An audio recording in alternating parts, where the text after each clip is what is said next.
Welcome back to another episode of the Easy Button Real Estate Podcast. Today is going to be a bit of a different show. It's the first solo show I've done in a long time. If you guys have been following along the show for the last 2 or 3 years that I've been doing it, started as the Off Market Operator podcast and had a few different names. The Easy Button Real Estate Show, which is now its most current form, is hosted by Mr. Tucker Merrihew and myself. And then we have guests and clients come on once in a while to tell their kind of nitty-gritty story. This show is meant to be the opposite of what a lot of guru land is when it comes to real estate podcasts, where it's kind of like the same people that are media trained go on podcast after podcast and tell their same story.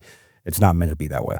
It's meant to be super tactical, meant to be super nitty gritty, meant to be aimed at doing more deals, sourcing more deals, making more money. Today's show, you guys, I'm going to give you guys some updates of, what I'm seeing work for people. We have over 600 people in our community now, and that's a paid community. We have a lot of clients all around the country. We have our software arm. We kind of just have our hands in enough buckets, so to speak, to have a really good feel of what's working. And I want to speak to that, kind of give you guys an update of what we're working on and answer some frequent questions that I get as well. So today's show will be normal length. You guys will be a normal, 20, 25 minute show, maybe a little less. We'll see how it goes, but kind of just giving you guys a real update that you can take and implement. I know a lot of you guys that listen to this show weekly have been doing so for a long time, and I appreciate you and wanted to give you a show that's a little different, but I think just as, if not more, impactful. So without further ado, let's get right into today's episode.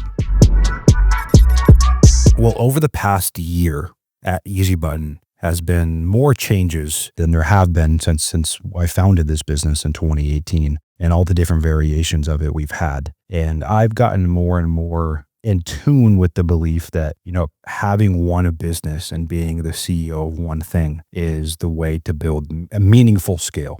And as you guys know, I've ran, HelloPad, my real estate company, since 2016, 2017. I've ran Easy Button in different variations and different names since 2018. And I have a few other businesses I don't talk about online as well, including an AI company that does inbound AI for home services company. We built an integrated platform from the ground up, amongst others. And some of them I have no involvement in. I just put together the team and I kind of advise strategically on them. But in terms of my active day-to-day is I'm the CEO of Easy Button Real Estate. We have a growing team, and that is my full-time gig, and I love it. And the other companies that I have, HelloPad and others, have been put in the hands of good operators that I advise and still ownership in. But I don't take as much of an active involvement at all. So one of the things we've changed, guys, is just being more hands-on with our clients when it comes to conversion and doing deals. And I've seen a lot of themes play out, and I want you guys to hear me when I say that the people that are crushing it, doing multiple deals per month,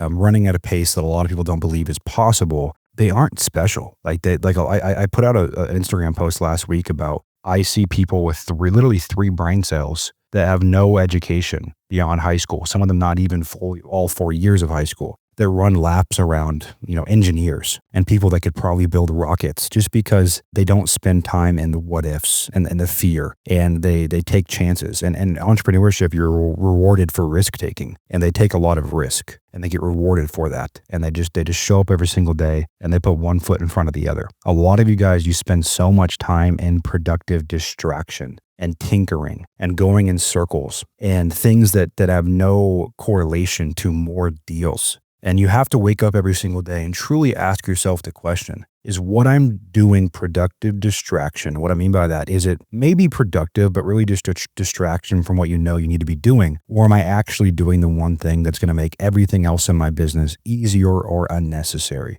And I have, a running notes app from, on my phone of ideas and to-dos and projects. And I have to constantly come back each week to the question for myself is, I may have these 300 things that I could do that would be productive, that could help the business. But what is the one thing that if I did it and I did it to completion will actually make a meaningful difference and make everything else easier or unnecessary? That is the question you have to ask yourself every single week. And I find that our best clients that are growing the fastest, doing the most deals, building teams, and crushing it at a pace that's absurd, they just are ruthless in understanding what progress is. It's not AI. It's not new software. It's not more masterminds. It's not more Facebook groups. It's not more time, spending in circles and what I call mental masturbation. It's time talking to sellers and building a team and a function that can talk to as many sellers as possible. So I really want you to hear the people that you see on this podcast or elsewhere that are crushing it right now in a harder market, you guys. And the market is sideways and down and has been that way for a while. It is a hard market. The ones that are crushing it, they almost are intentionally dumbing themselves down, right?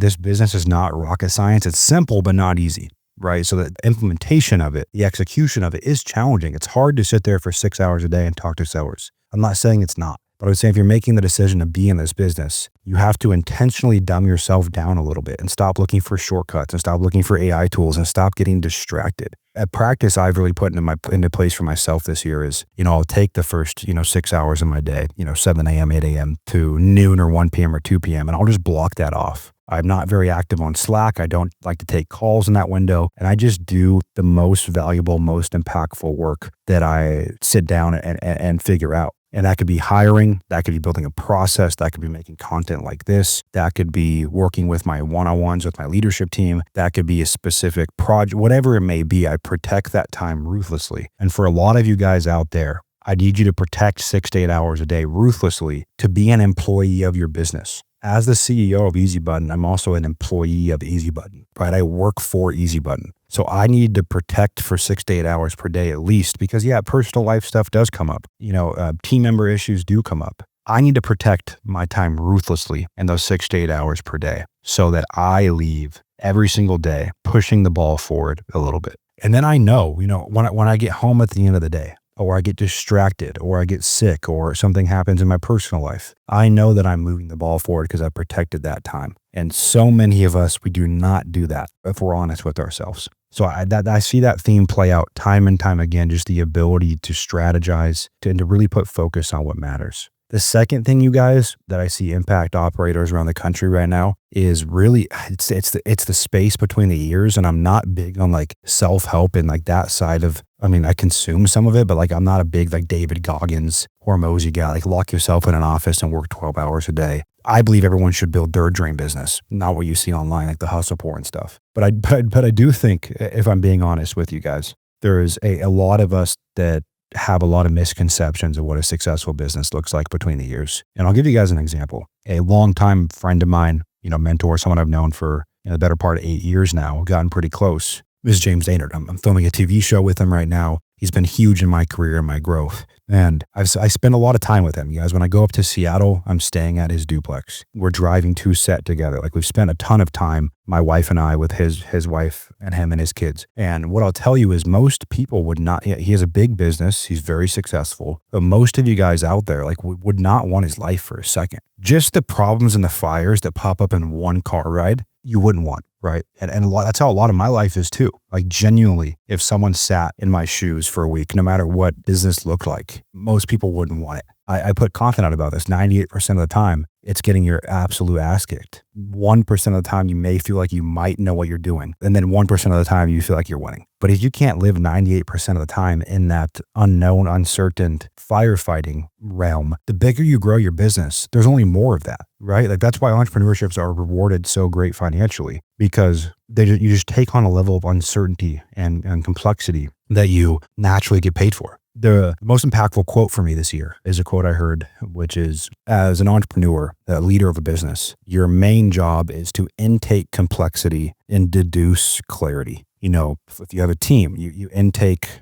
stress, employee issues, maybe legal issues, marketing issues, revenue issues, cash flow crunches. You intake, 100 data points every single week, and then you synthesize a clear message to yourself and to your team. That's your number one job. So one of the muscles you'll be forced to build if you're listening to the show, it means you take your business seriously and you're trying to grow. Maybe you're trying to leave your W-2. Maybe you're trying to go from 5 deals a month to 10 deals a month, but you're trying to grow. You're taking business seriously. When you do that, what business asks of you is a constantly increasing stress capacity. Right. And that's not, it's like the lottery, right? That's why so many lottery winners and professional athletes go broke, is because they haven't increased their financial capacity yet. They didn't go from, like a lot of these athletes that are getting, first round picks, they're not going from making 200 grand a year to making 400 and then 800 and then 1.2. They're going from making nothing to a $20 million signing bonus. And their financial capacity, the muscle of financial health has not caught up yet.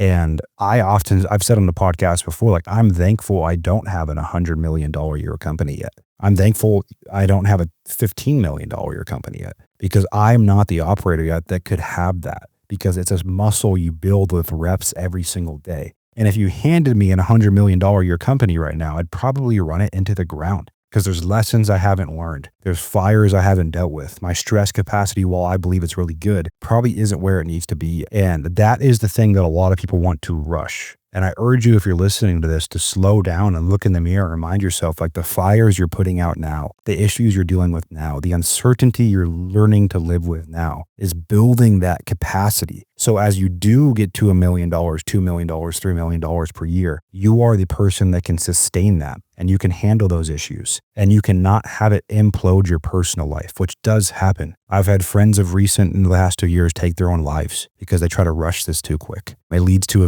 divorce. It leads to addiction. It leads to some pretty gnarly things if you don't slowly build these muscles. And so if you guys are at 500 grand a year and you really want to be at 2, on paper, it's simple. It's more marketing, it's more sales, it's more hiring. But that is not what makes business hard. It's the execution. It's the space between the ears. It's going to bed at night with a racing heart. It's waking up with the same racing heart. It's not knowing how you're going to make payroll. It's not knowing how you're going to deal with whatever fires in front of you, but then you do yet again. And you build that resiliency and you build that capacity time and time again. So much about business. I remember when I was 19, I was listening to this guy, David Meltzer, is a pretty well-known entrepreneur, author, podcast guy. And I went to one of his meetups because he did these little meetups wherever he was traveling, and he was in Seattle. So I got up one early and went and met him in some hotel lobby with like 5 other guys and just heard him talk. And his thing was like, yeah, his whole thing was, hey guys, like, Samsung started selling noodles. American Express started by delivering mail. Marriott started as a root beer stand. So much about business is just about staying in business and not running out of money and iterating, more so than it is a genius idea or the best strategy on earth or jumping from model to model. And I took that to heart. And, now I'm pushing 9 years since that, almost a decade since that sit down. I had already done some deals at the time, but I didn't have an office, no team. I was really new. But I just remember telling myself in the car ride home, like, it's actually pretty simple. All I have to do is like keep showing up and not quit.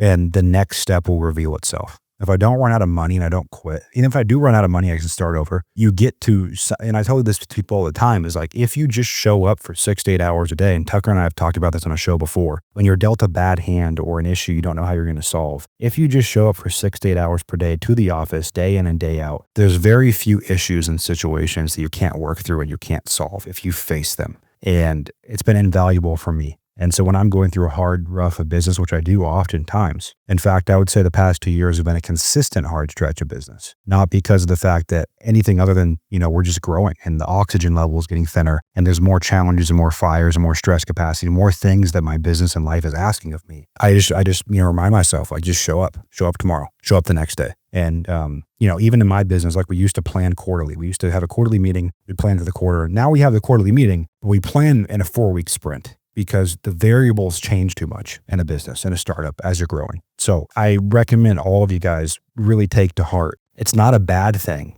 that you're not your dream, revenue or profit yet, because if you don't build the muscle and the resiliency and the capacity, 1, you won't get there, and 2, you won't have the team that respects you. And so much of what's not talked about is building a team, is having a team respect you, be confident in you and your vision, your stability, your ability to intake complexity and deduce clarity, your ability to show up every single day, your ability to be resilient, and no matter what's happening, to be calm and help them feel like they're okay and that their vision fits inside your vision. So that's what we're building at Easy Button. That's how I built such a good team. That's what we try to transfer to our clients, is the confidence that, hey, we're here to help you solve problems. And if you guys are out there and listen to this and you've worked with some of the shady real estate companies out there, most of them they don't really care about you. They take your money. You kind of sit in a group. You show up to some calls. There's no real value. What we try to do for our clients is take that same clarity that we've been able to create on how to do more deals and grow a real estate business and give it to you on the Deal Engine platform in our community and whatever engagement our clients engage with us in. So I appreciate you listening again to another show. This is going to be slightly shorter than the 25-minute. We'll get to 19 or 20, but I thought it'd be an impactful one just to kind of give you guys an update where things are at for me, what I'm seeing work, and how I think about business right now. And I do believe you guys that are digging in and building a foundation right now, it's going to pay off in a huge way as the market shifts and swings back into a seller's market. Rates come down, sentiment goes up, which will happen eventually. Who knows when, but real estate's cyclical. It'll always happen. It always has happened. And it's about building a business that can weather any storm.